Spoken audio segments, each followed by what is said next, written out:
رحیم جناب رئیس اداري پلاوي او قدرمنو وکیل صاحبانو اجازه راکړئ هغه څه چې د ځانه سره یې لرم ستاسو سره یې شریک کړم.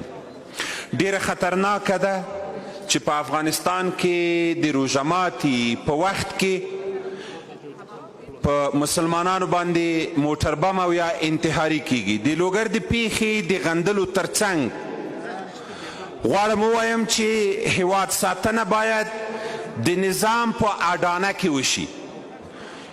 بیرون د نظام نه هر نوع دفاع د خلکو مقاومت په نوم یا د احمد او محمود په نوم د غږ اوچتول او د خلکو مسلح کول د افغان ولس سره جفا ده او پوهیږو چې دغه برنامه د همسایه استخباراتو ده تر څو د افغانستان فعلي نظام د دغه لارې ړنګ کړي.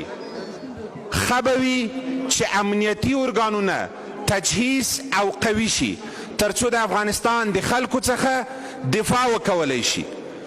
تنها د افغانستان د نجات لاره هم همدا وینم چې امنیتي ارګانونه د یو چتر لاندې د دولت په وجود کې د افغانستان د خلکو څخه دفاع وکړي. هره ډله او ټپله چې مسلح سلاح اخلي او ځي د جګړو لپاره هغه د نظام لپاره خطرناکه ثابتېدی شي.